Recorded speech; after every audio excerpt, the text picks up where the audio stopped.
사실 오늘 저희 주제가 부작용 관련된 내용이잖아요. 레디어스 닥터의 레디어스 센터이시기도 하니까 다양한 케이스를 많이 보셨을 것 같은데, 아무리 잘해도 케이스가 많다 보면 부작용은 그만큼 비례해서 생길 가능성이 있는 거예요. 레디어스는 시술하면서 다행히도 지금까지는 큰 부작용은 없었어요. 근데 모르겠어요. 앞으로 더 하다 보면 생길 수도 있지 않을까. 원장님들이랑 같이 뭐 스터디도 많이 하시고 여러 가지 얘기 하실 거 아니에요, 레디어스 관련해서. 부작용의 종류 그리고 생기는 이유 이런 건 좀 궁금합니다. 원장님.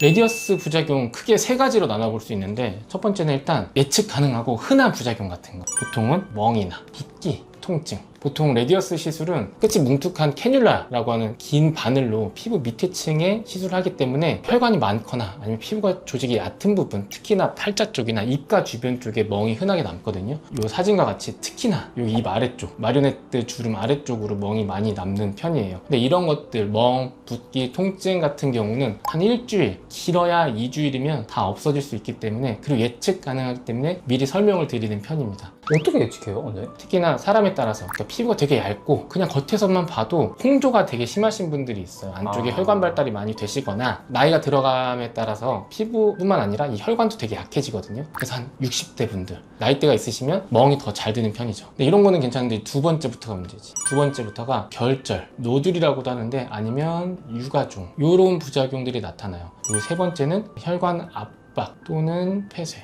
지금 말씀드리는 이 세 가지 부작용들은 얼굴에 주입하는 시술에 다 공통적으로 발생할 수 있는 부작용이긴 하거든요. 근데 결절이라고 하는 거는 뭉쳐 있는 거라고 생각을 하시면 되거든요. 특히나 이렇게 좀 얕은 부분, 눈 밑에 아니면 팔자 부분, 아니면 마리오네트 아래 부분에서 좀 많이 발생을 하는 편이고, 시술 후에 이게 콜라겐을 생성해내는 거기 때문에 다른 부위보다 조금 만졌을 때 쫀쫀한 느낌이 들 수는 있거든요. 근데 그런 건 결절이 아니에요. 만졌을 때 진짜 조약돌처럼 단단하게 이렇게 뭉쳐있는 그런 이물감이 있어야 이걸 결절이라고 하거든요. 비염증성 결절 같은 경우에는 이건 시술이랑 좀 연관이 있거든요. 예를 들어서 우리가 밀가루 반죽을 하잖아요. 대충대충 이렇게 밀가루 반죽을 하면 딱 씹었는데 안쪽에 가루만 그대로 있고 겉에만 익어있는 경우가 있죠. 이런 식으로 제대로 수화가 잘 안 됐거나 아니면 한쪽에 너무 많이 몰려있을 때 발생할 수 있는 게 비염증성 결절. 이런 거는 시술하고 나서부터 즉각적으로 좀 나타나는 편이거든요. 한 달 이내로 느껴지고 단단하게 풀어지지 않는 증상이 있다면 이거는 비염증성 결절이라고 생각하시면 되고, 이제 문제는 염증성 결절이나 아니면 유가종 같은 거. 보통 염증 반응에 의해서 결절이 생기거나 아니면 시술 이후에 막 2개월, 3개월 뒤에 아니면 뭐 1년 뒤에 갑자기 시술 받았던 부위가 딱딱하게 만져지거나 아니면 범위를 넘어서 더 커지는 경우가 있어요. 갑 멀쩡했는데요? 네. 왜 그러냐면 들어왔을 때는 이 들어온 물질들을 내 몸이랑 같은 물질이라고 생각을 해서 공격을 하고 있지 않다가, 보통 내 몸의 면역 반응이 좀 약해질 때 얘를 외부 물질로 인식을 하는 거야. 없애면 되는데 공격해서 분자량이 너무 크면 없앨 수가 없어서 얘를 감싸버리는 거야. 그래서 막 면역 반응을 일으키는데 그게 바로 유가종. 우리가 아무리 시술을 잘 했다고 해도 나중에 정말 드물게 생길 수가 있어요. 이게 제일 사실 예측할 수 없기 때문에 어려운 부분이죠. 마지막 세 번째 부작용은 혈관 압박, 폐쇄인데, 얼굴에서도 주변 혈관이 지나가는 곳들이 있거든요. 미간이나 아니면 눈가 쪽에는 얼굴에 혈액을 공급하는 주된 혈관이 지나가는 자리이기 때문에 위험성이 그만큼 있는 곳입니다. 영양분을 공급하는 고무 호수가 있어요. 근데 그거를 막는 방법은 두 가지죠. 뭐냐면 이렇게 눌러서 물이 안 흐르게 하거나 그 고무 호수 안에 뭔가를 물체를 탁 넣어서 막히게 하는 거예요. 이런 시술 마찬가지예요. 좀 단단한 제형의 이런 볼륨을 채우는 걸 많이 넣었을 때 이렇게 눌러버릴 수가 있어. 그러면은 안쪽으로 흐르는 혈류가 공급이 안 되겠죠. 첫 번째. 그리고 두 번째는 혈관 안으로 필러 같은 게 딱 막아버리는 거예요. 그러면 여기서 혈류 공급이 막아지겠죠. 근데 이렇게만 되면 다행인데, 이게 좀 안으로 들어갔던 덩어리가 같이 흘러가가지고 이 말단으로 가서 이 혈관이 계속 좁아질 거잖아요. 거기서 막아버리면 문제가 생길 수가 있는 거죠. 이렇게 해서 생기는 게 보통은 얼굴에 혈류 공급을 못하면서 괴사가 생기고, 아니면 이 안구 쪽으로 가는 혈관으로 잘못 들어갔을 때는 실명이 생길 수도 있는 거죠. 이게 뭐 레포트 될 정도로 적은 케이스긴 하지만 이런 부작용이 생길 수도 있다. 근데 이것만 생각하면 아무것도 못 봤죠. 제가 항상 설명할 때 타이레놀 먹으면 간경화도 올 수 있는데 그거 무서워서 뭐 타이레놀 안 먹진 않잖아요. 중요한 거는 그러니까 시술하시는 분들도 이런 부분에 대해서 중요하게 생각을 해야 되고, 시술 받는 분들도 내가 혹시나 뭐 면역 체계에 문제가 있는지 이런 것들도 고려해서 받는 게 중요한 것 같아요. 너무 무서운 얘기만 했는데 좀. 그럼 이제 무서운 얘기를 이제 다시 재밌게 풀어나가기 위해서 이런 부작용들 예방할 수 있는 그래도 방법들이 있을 거 아니에요, 원장님. 예방할 수 있는 뭔가 시술 노하우? 이런 것도 좀 궁금해요. 이런 부작용을 막기 위해서 중요한 것들 한 3가지 정도가 있어요. 어떻게 보면은 좀 시술 방법에 대한 부분이거든요. 첫 번째는 희석이에요. 희석. 이게 가장 중요해요. 레디어스에서는. 그리고 두 번째는 깊이, 시술 깊이. 세 번째는 마사지. 일단은 첫 번째 가장 중요한 건 희석인데, 레디어스라고 하는 게 결국에는 우리 몸에 있는 칼슘 성분이 주된 성분이거든요. 그래서 어떻게 보면 외부인자로 인식하는 면역 반응의 케이스가 좀 적을 수가 있어요. 다만 이 칼슘 성분으로 된 레디어스 원액을 그냥 쓰면 볼륨을 올리는 효과는 되게 강하거든요. 근데 너무 단단한 제형이 있기 때문에 혈관 압박이라든가 아니면 다른 부작용들이 더 많이 발생할 수 있게 되는 거죠. 레디어스가 다시 막 한국에서 붐이 되고 많이 사용한 게 한 1, 2년 정도 전부터 된 것 같은데, 지금 저희가 쓰는 레디어스의 가이드라인은 희석을 해서 사용을 해요. 그렇게 되면 이거는 논문에서도 보고되어 있지만 원액을 사용했을 때보다 희석을 사용했을 때 이 부작용이 발생하는 확률이 굉장히 적어집니다. 근데 이 희석을 어떻게 하냐도 되게 중요하거든요. 우리가 이 레디어스는 1.5ml로 되어 있고, 여기다가 얼마의 어떻게 보면은 뭐 다른 용액을 섞느냐에 따라서 더 묽게 만들 수 있는 거예요. 근데 무작정 그럼 묽게 만들면 좋나? 이것도 아니에요. 이 시술을 받는 목적에 따라서, 그리고 시술을 받는 부위, 그리고 시술을 받는 이 환자 고객군에 따라서 이 희석 비율은 다르게 할 수 있는 거죠. 간단히만 설명드리면 주된 효과가 자연스럽게 내 피부를 개선시키고 재생시키고 자연스러운 볼륨도 올린다라는 이런 목적이 있죠. 근데 그런 볼륨 효과도 좀 보려면 1대1 정도로 조금은 점도가 있게 희석을 해서 시술을 하면 결과가 좋고요. 근데 그렇지 않다, 나는 스킨 부스터처럼 피부의 퀄리티만 좀 높이고 싶다, 아니면 목 같은 부분, 넓은 부분에 좀 전체적으로 탄력이나 주름 개선을 하고 싶다 했을 때는 1대2나 1대3 정도로 해서 시술을 하게 되는 거죠. 그러니까 처음에 좀 시술이 익숙치 않으신 분들은 보통은 한 1대2 정도를 많이 사용해 보시는 게 처음에 익숙해지는 데 도움이 되실 거고, 만약에 이 시술을 많이 해보고 경험이 충분히 있다 하시는 원장님들은 보통 1대1 정도 또는 그 이하의 수화 비율을 많이 사용을 하시긴 합니다.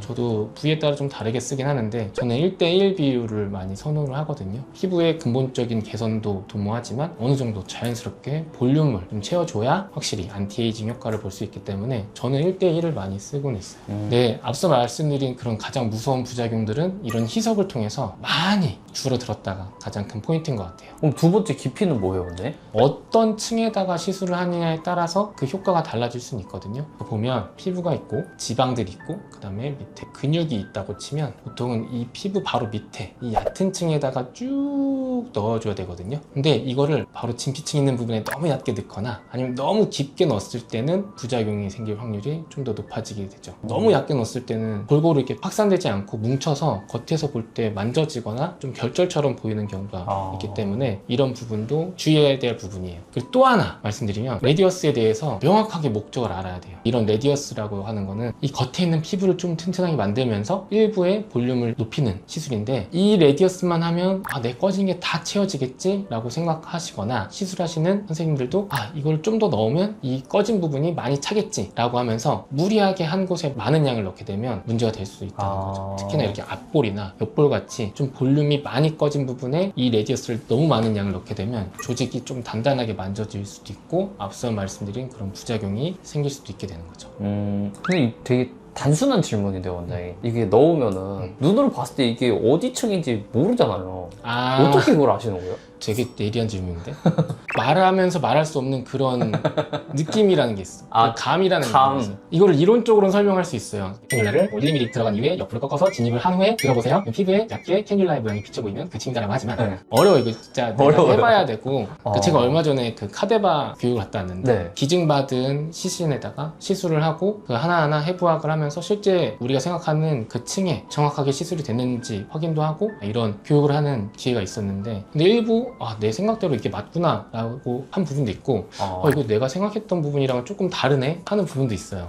진짜요? 얼굴에 이런 해부학을 좀 아시거나 아니면 이런 해부학 실습을 통해서 경험을 해본다면 조금 더 자신 있고 명확하게 알 수 있게 되는 거죠. 그러면 이제 깊이가 있고, 세 번째 마사지는 뭐예요, 오늘?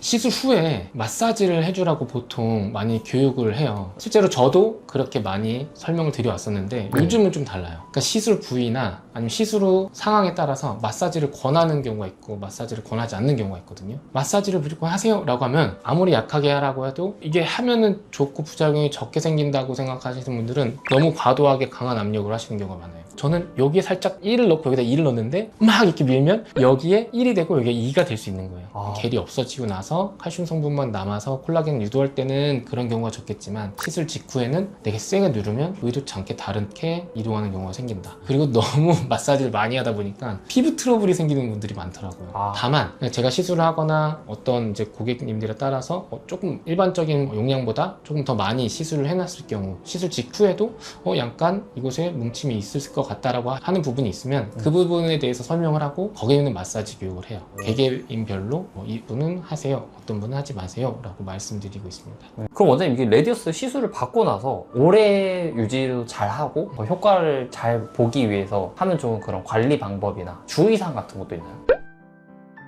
초기에 나타날 수 있는 이런 멍붓기를 좀 빨리 없애는 방법은 한 이틀 정도는 차갑게 냉찜질을 좀 해주시면 좋고 그 뒤에는 좀 따뜻하게 온찜질 하면 멍붓기가 조금 더 빨리 없어질 수 있어요. 그 다음에 이 레디어스를 조금 더 효과적으로 내가 받는 방법은 이거는 다른 시술이랑도 좀 마찬가지인데 결국에는 레디어스라고 하는 걸 넣어서 그대로 유지되는 게 아니에요. 레디어스는 콜라겐 생성을 유도하는 거기 때문에 재생이 잘 돼야 되는 거거든요. 이후에 관리를 잘 해주셔야 되는데 항노화를 하는 방법이랑 너무 비슷하거든요. 자외선 차단 잘 해주시고 그리고 특히나 중요한 거 스트레스 받지 않기 위한 거 수면을 충분히 해주고 술, 담배 과도한 술, 담배는 좀 줄이시고 해야 이 콜라겐 합성을 좀 더 잘 할 수 있는 거죠. 단순하게 생각하면 레디어스 받고 잠 잘 자고 밥 잘 먹고 그러시는 게 나아요. 오히려 받고 나서 더 신경을 많이 쓰는 분들이 많아요. 어떤 거냐면 대부분 뭔가 내가 받잖아요. 그러면 신경 안 쓰다가도 받고 나면 또 이렇게 거울을 봐. 안 보던 분들 맨날 거울 봐. 내가 원래 이랬나? 약간 이러시는 분들도 꽤 있거든요. 원래 그랬어요. 너무 많은 관심을 갖지만 좋아진다. 거울을 자주 보지 말자. 그냥 마음 편하게 계시는 게 오히려 좋지 않을까. 그리고 너무 스트레스 받으실 거면 이런 시술도 받으실 때 좀 고려해서 안 받는 것도 방법입니다. 그럼 원장님 그리고 다음 질문. 유튜브에 별로 이렇게 말씀해주신 원장님 별로 없을 정도로 많이 궁금해하시는데 레디어스 부작용 종류별로 좀 있었잖아요. 이게 얼마나 가는지. 왜 이런 영상이 없는 줄 알아요?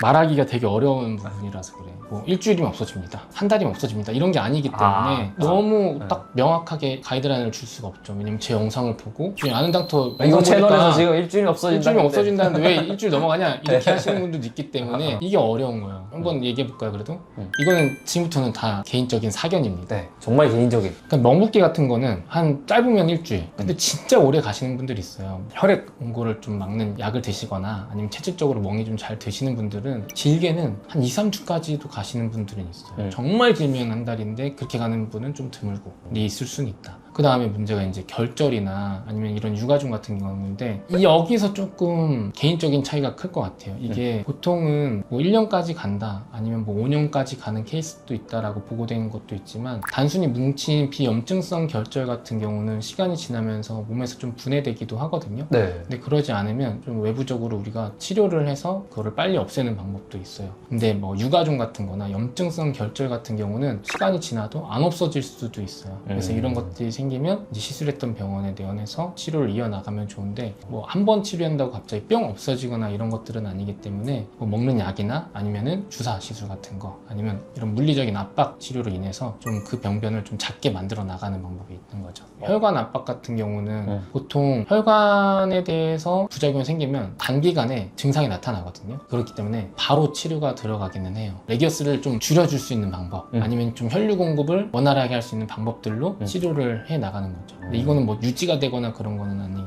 때문에 빨리빨리 좀 급하게 치료를 해야 되는 부분이죠. 어려워요. 이거 되게 진짜 어렵네요. 저희 병원에서도 레디어스 시술은 주로 제가 다 해요.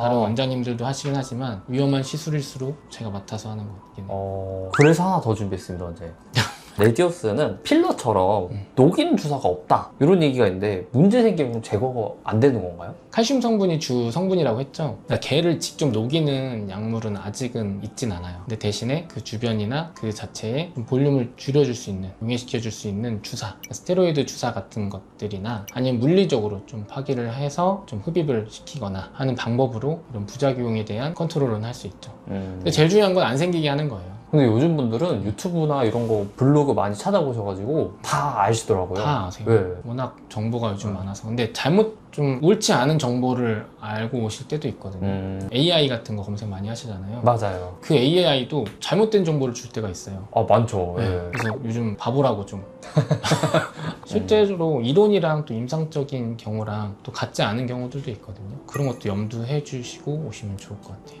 근데 보통 이런 질문을 제가 드리면은 민감한 질문이면 이거는 좀 말하기 어려운데 얘기 안 하면 안 될까요? 이렇게 하는데 원장님은 제가 물어보면은 뭐가 다 답변해 주시잖아요. 궁금한 거니까. 네. 그래서 이런 예민한 질문들도 우리 시청자분들, 구독자분들도 알면 좋겠다. 원장님의 개인적인 의견이라도. 근데 이건 진짜 제 개인적인 의견이고. 네. 근데 원장님 레디어스가 그래도 이렇게 좀 우리가 오늘은 부작용이나 이런 위험 요소를 많이 얘기해서 그렇지만 미국에서도 이렇게 좀 인정을 많이 FDA 승인도 받았던 네, 제품이고 오래 사용됐기 때문에 결과 만족도도 좋아서 사실 제일 많이 하는 시술 중에 하나예요. 근데 그 이면에 이제 다 막 자세히 말씀드리지 못하는 부분도 있으니까 네. 그런 부분도 그래도 말씀을 드려야 되지 않을까라고 해서 이번 영상을 만들게 됐죠.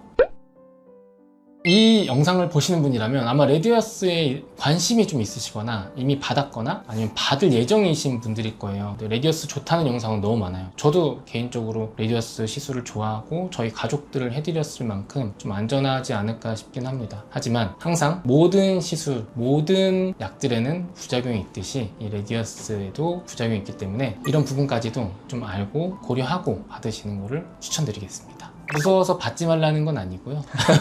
이 레디어스에 대한 이해가 있고 많이 시술해보신 원장님들한테 받는다면 큰 문제는 없지 않을까 생각은 드는 부분이 있습니다. 좀 어떻게 보면 무거운 주제라서 조금 어두웠을까요? 아니, 스위스에서 너무 이제 좋은 휴가를 즐기다 오셔가지고. 아, 이거 스위스 얘기할 거예요? 아, 제가 셋째가 생겨서 출산하고 나면 여행 못 갈 것 같다 해서 마지막 여행을 다녀왔습니다. 그래서 너무 열심히 쉬고 오셔가지고. 아니, 저는 가서도 병원 생각밖에 없었고 아무튼 다녀왔는데 잘 다녀왔습니다. 레디어스에 대해서 좀 궁금하신 분, 그리고 부작용에 대해서 또 궁금하신 분들은 이 영상 조금이라도 도움이 됐으면 하는 바람입니다. 오늘도 끝까지 이 영상 지켜봐 주셔서 감사하고요. 늘 초심을 잃지 않고 좋은 정보를 전달하는 아는 닥터 이원장이 되겠습니다. 당신의 빛났던 순간을 위해 빛나는 순간을 함께 아는 닥터 이원장이었습니다. 감사합니다.